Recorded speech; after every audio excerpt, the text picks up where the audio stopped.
कि कुछ ऐसा कर कमाल कि तेरी हो जाऊं, अब मैं किसी और की हूँ फिलहाल, तेरी हो जाऊं, मैं किसी और की हूँ। मैं कहूँ हाँ बिल्कुल, ऐसे मैं किसी की हूँ नहीं, लेकिन इतने जितने जनता जनार्दन है आप सबके लिए बोलना पड़ा। लेकिन एक बात, हंसना तो हर लड़की की अदा होती है। हाँ, सब लोग जानते हैं। जी बिल्कुल। अभी आप हंस रही हैं, मेरे कलेजवा में धंस रही हैं, लेकिन ऐसा नहीं है।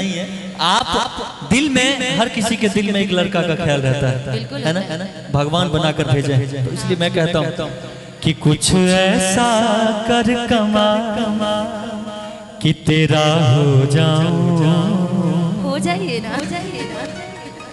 अभी मैं इन लोगों का फिलहाल कि तेरा हो जाऊं। जब आप इन लोगों का है तो फिर इधर ही रहिए, इधर आने का नहीं। लेकिन कहना है ना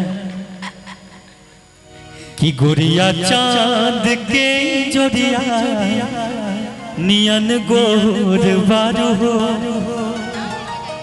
कि गोरिया चांद के जोड़िया नियन गोर बारू हो, कि निशा चांद के जोड़िया अनियन गोर बारू हो, आ तोहर जोड़ के हूँ नहीं खे तू बेजोड़ बारू हो, तोहर जोड़ के हूँ नहीं खे तू बेजोड़ बारू हो, गोरिया चांद के जोड़िया नियन गोर बारू हो, गोरिया चांद के जोड़िया नियन गोर बारू हो, तोहर जोड़ के हूँ नहीं खे तू बेजोड़ बारू हो, तोहर जोड़ के हूँ नहीं खे तू बेजोड़। हेलो, बहुत बहुत धन्यवाद, आपने तारीफ किया मेरा। अब तारीफ किए तो तारीफ तो करना ही पड़ेगा। आप क्या दीजिए कि हमरे खातिर तुहरा के आ दुनिया में भेजबले बाड़े है। मर जाएंगे। आपने इतनी सा तारीफ किया मेरा, है ना जी, इतनी सा, मात्र इतनी सा तारीफ किया, लेकिन मैं आपका देखिए कितना ज्यादा तारीफ कर रही हूँ।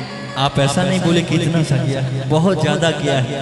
अच्छा इन्हीं से पूछ लीजिए। अच्छा इन्होंने मेरा थोड़ा सा तारीफ किया कि ज्यादा किया?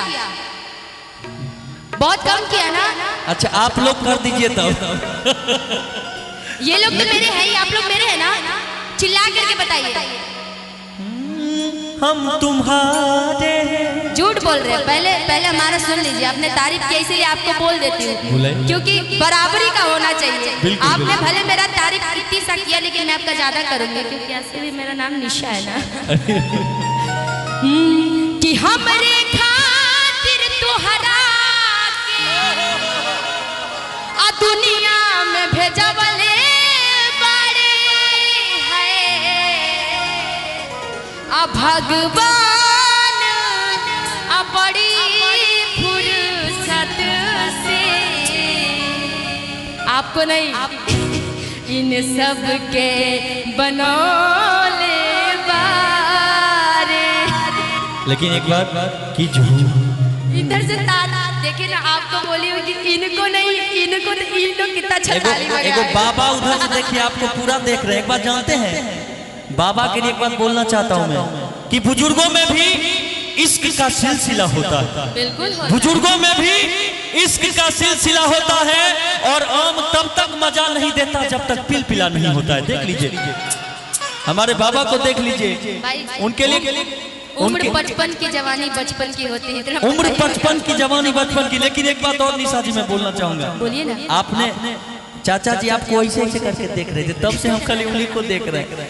एक बात और, जो जवान नहीं देखते वो बुजुर्ग देख लेते हैं, जो जवान नहीं देखते वो बुजुर्ग देख लेते हैं, उम्र के हर मोड़ पर अपनी गाली ब्रेक लेते हैं।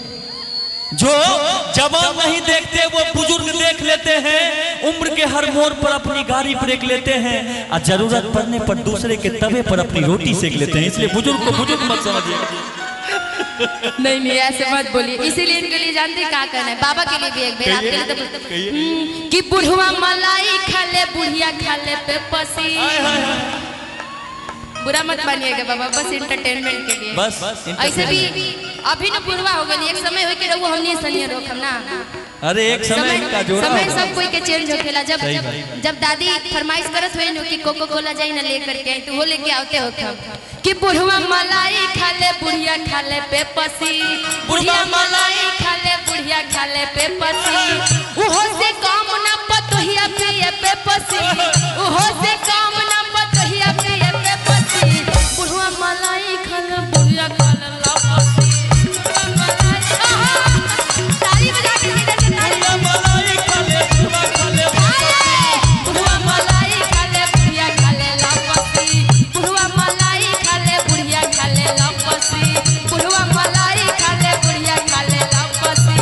उहो से काम ना पतोहिया पिए पे पसी, उहो से काम ना पतोहिया पिए। थोड़ा आवाज आना चाहिए। पेप्सी जानते हैं ना, पीते हैं ना आप लोग पक्का नो कि बुढ़वा मलाई खा ले बुढ़िया खा ले ला पसी, बुढ़वा मलाई बुढ़वा मलाई खा ले बुढ़िया खा ले ला पसी, बुढ़वा मलाई खा ले बुढ़िया खा ले ला पसी। उहो से काम ना पतोहिया पिए पे पसी, उहो से काम ना पतोहिया पिए पसी। पतोहिया में जानते किसकी पतोहिया? लेकिन एक बात, आप ही की बीवी होगी। अभी एगो अभी सर का फरमाइश है कि यहाँ पर टाटा नेक्सॉन गाड़ी लगी है, उसको कृपया हटा दें, गाड़ी आने जाने में दिक्कत होती है। टाटा नेक्सॉन जिनकी भी गाड़ी। और सुनाइए, कृपया कर वो गाड़ी हटा दीजिए वरना कलाकारों के नाम दान कर दीजिए। अब तो जानते हैं डर जिनकी गाड़ी होगी उनके मन में डर इतना ज्यादा हो गया कि जल्दी जाएंगे। अब जल्दी जल्दी जल्दी जाइए, जल्दी से गाड़ी हटा लीजिए भैया। वो पतोहिया आप ही की बीवी है, ठीक है? कि बुढ़वा मलाई खा ले बुढ़िया खा ले ला पसी, बुढ़वा मलाई खा ले बुढ़िया खा ले ला पसी, बुढ़वा मलाई खा ले बुढ़िया खा ले ला पसी। उहो से काम ना पतोहिया पिए पे पसी, उहो से काम ना बुढ़िया खा ले पसी। अच्छा अच्छा भैया के खातिर कुछ बोल दी।